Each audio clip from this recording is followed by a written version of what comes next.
Good morning, YouTube. This is Amisbro coming at you with a game review. And the game we're going to be talking about today is a game that just came out recently on the PlayStation Network. It is also available on Wiiware and will soon be available on the Xbox Live Arcade.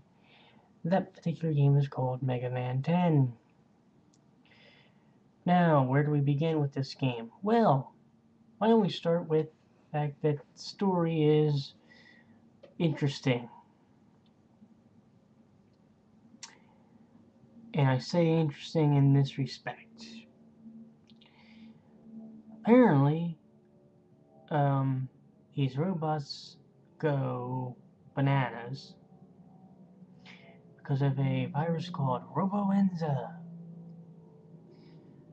I'm starting to wonder if Capcom's running out of ideas, but that's another. We'll discuss that later in the review. And Wily comes and he's coming to see Dr. Layden, hopes that maybe he can have Mega Man help him as far as eradicating the virus, and by getting pieces of a machine to make the cure. Mega Man agrees to do it, and thus our game begins. Now,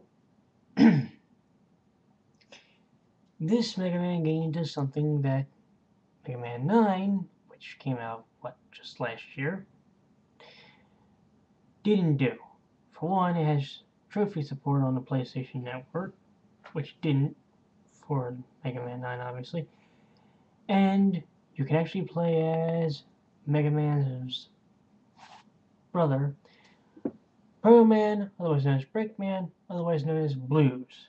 If you don't believe me about that last one, go watch Mega Man OVA on YouTube somewhere.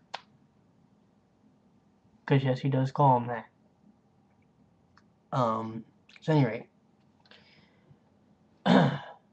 this game has 3 difficulty settings. 2 which can be done right away, the other one which has to be unlocked. The 3 difficulty settings are easy, normal, hard. Can't make it any simpler, can I, folks?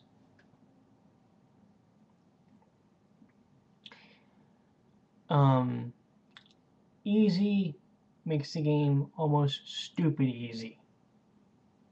Like, there's still the possibility that you can have to repeat a level. But chances are that's not going to happen. That wouldn't happen until you got to Wily's castle, which, trust me, is a pain in the ass. Because there are some challenges there are some sections of the game which will have you ripping your friggin' hair out. And I'm gonna try and remember the 8 bosses without looking them up right now. We had no, actually I can't do.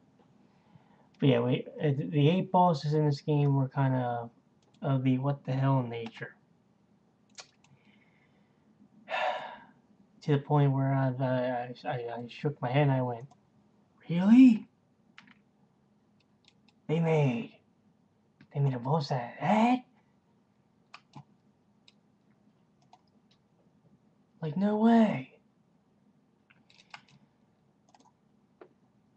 So yeah, just 1 second, please. Your bosses were as follows. Chillman. Oh, Jesus Christ. Another boss that has Chill in its name. If you ever played Mega Man X, you would know there was a boss called Chill Penguin. You know how much fun that is? You know how much fun it is to see another. Oh, this guy's weapon is almost eerily reminiscent of it.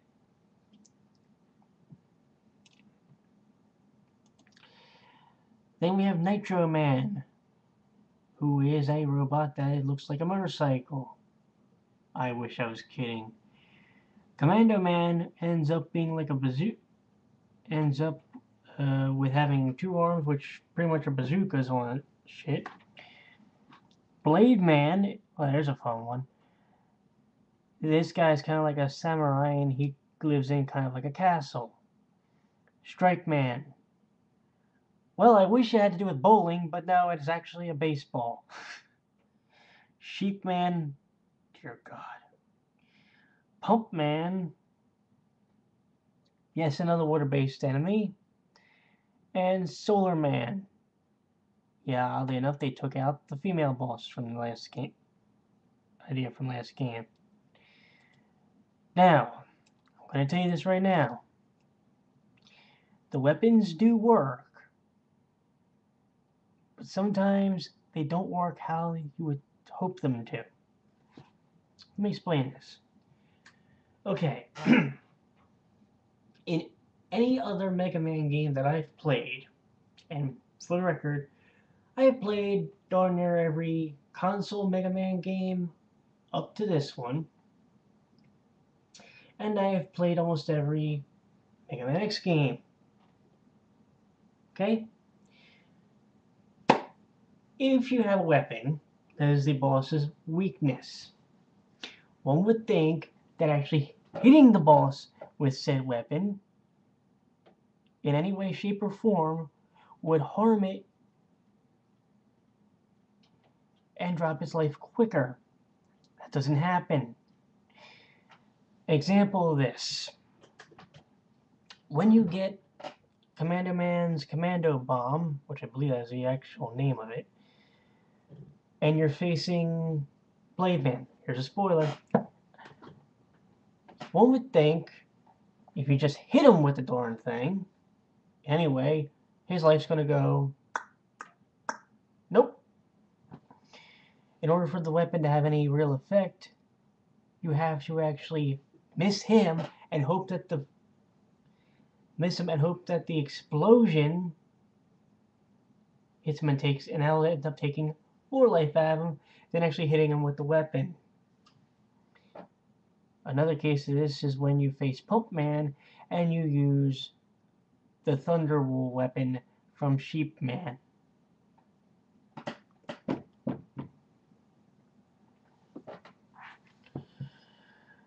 Oh, and don't get me started with Nitro Man. To actually beat this guy, they make you have to basically shoot the chill bomb, I think they're calling it. Chill ice, chill bomb, something like that. On the floor, and he has to run through it. If you hit him with it, it just freezes him and doesn't take nearly as much life. Seriously? This is what we're dealing with? Now, the thing about using Proto Man is I can almost see why Capcom waited until now to actually put him in the game outright, or made you have to unlock him in Mega Man 9, because he is a beast when it comes to actually fighting. He's allowed to use a charge shot and the slide attack, something that has become a staple in the Mega Man series, and Mega Man wasn't allowed to do in the 9 or in this one. However, they did make him a little bit of a bitch in that he takes more damage than his brother, which actually is kind of quirky in my mind, but nevertheless. There are trophies in this game, but you would think that Capcom would get the idea that some of the trophies from some of the accomplishments from last game on the Xbox 360 were fucking ridiculous. Yes, they actually have the ones in there that say complete the games without getting hit once, without dying, without I don't think they have one for without continuing, but if they did, I probably could beat that if I tried hard enough, but I do it on easy. Oh, and then there's one for superhero. Beat the game on hard. Oi! Part 2 coming up, and it'll be short.